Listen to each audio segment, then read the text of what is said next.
This is Igbo area. Hello. Chinua Achebe. Why Google honored him Thursday, 16th November 2017. Africa's greatest storyteller, Chinua Achebe, would have been 87 that day. However, it is a posthumous kind of ceremony. This is his story.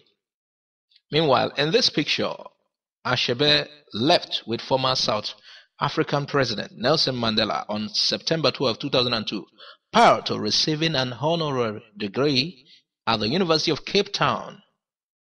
Okay, let's get to the story. Widely considered as Africa's greatest storyteller, Chinua Achebe would have been 87 on the Thursday, 16th November 2017 when Google honored him. Technology giant Google honored literary icon Chinua Achebe on its Doodle, adding up to the long list of awards claimed by the writer in life and in death. Google said on its website on that particular Thursday that it honored Achebe on its Doodle today, November 16, which would have been his 87th birthday. Google Doodle is a special logo on Google's homepage that is always temporarily alternated and intended to celebrate holidays, events, achievements, and people. Google said that Achebe has been honored to underscore his status as a figure of 20th century literature. One man took it upon himself to tell the world the story of Nigeria through the eyes of its own people. The search engine said that Achebe's pen brought to life the land and traditions of the Igbo, the home of everyday village life, the anticipation and excitement of sacred masquerades. Google added that Achebe's pen brought to life the stories of the elders and the honor of warriors, the joy of family and the grief of loss. It said that Achebe was considered by many to be the father of modern African literature and was awarded the Man Booker Prize in 2007. Surrounded by iconic image of his famous literary works, that day, Thursday, Doodle celebrates Achebe's legacy on what would have been his 87th birthday. African novelist, Nigeria's storytelling tradition. Born in Ogidi in 1930 to an Igbo family, Chinua Achebe was the studious son of an evangelical priest. He grew up listening to stories narrated in his community. In his love with the library, Chinua completed English studies at the University of Ibadan in 4 years instead of the standard 5. In 1961, he worked for the Nigerian Broadcasting Corporation and married Christy Okoli. They had 4 children together. European interpretation of African culture. To give African children better quality books, he co-founded in 1967 Citadel Press with renowned writer Christopher Okibo to publish children's books. A voracious reader, Achebe was disappointed by non-African authors' ignorance about the continent and its people. Biafran independence. When the region of Biafra broke away in 1967, Achebe became a strong Biafran supporter. He later dabbled into political activism. On the desperate conditions suffered by Biafran refugees, Achebe wrote the following rhymes in Refugee, Mother and Child. Listen to the rhymes. Of unwashed children with washed out ribs, and dried up buttons waddling in labored steps. Behind brown empty bellies, other mothers dear had long ceased to care, but not this one. That was a rhyme. Frustrated by corruption in Nigeria, Chinua emigrated to the United States in 1969 as a university lecturer. He returned to Nigeria in 1976 and worked as a professor of English. Car accident. In 1990, Achebe was in a crash in Nigeria that left him paralyzed and in a wheelchair. In the same year, he moved to the US and taught at Bard College for 15 years. In 2009, Achebe joined Brown University as Professor of African Studies. Chinua died in Boston on March 21, 2013 at the age of 82. Things Fall Apart, Clash of Civilizations.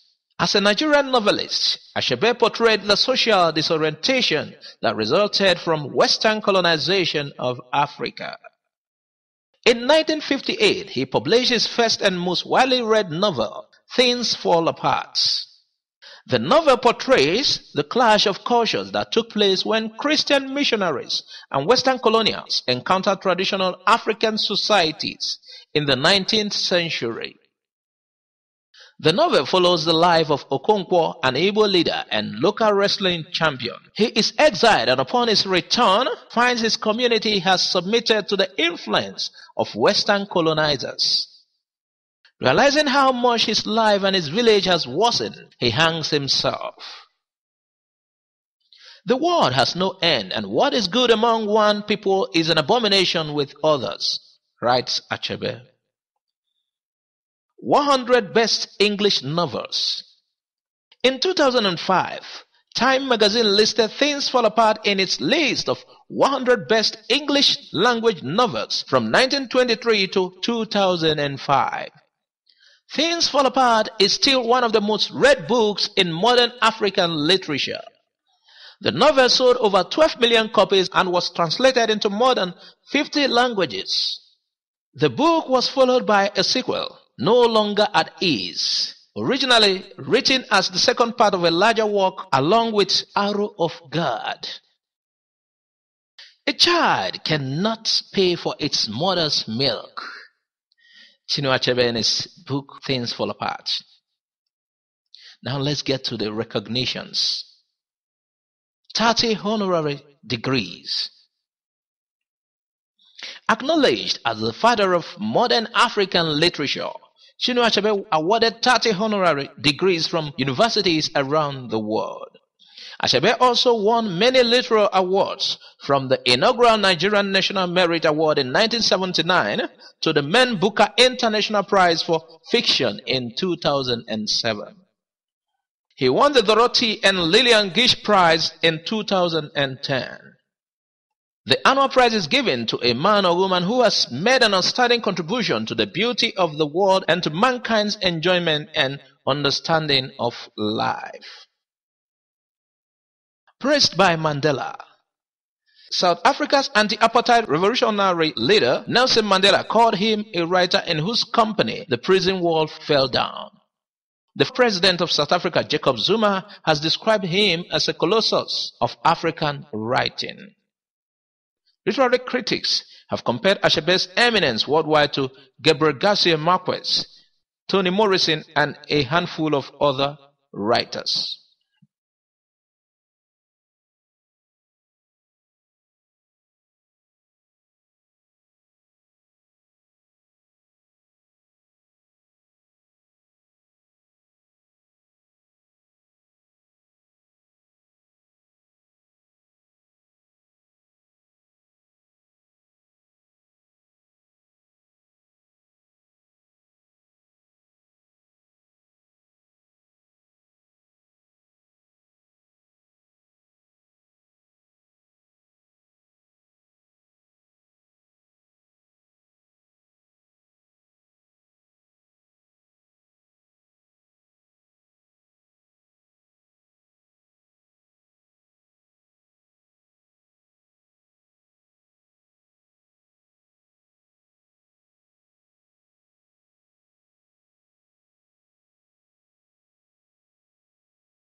Thanks for listening to Igbo Area TV. Please subscribe to our channel for more updates.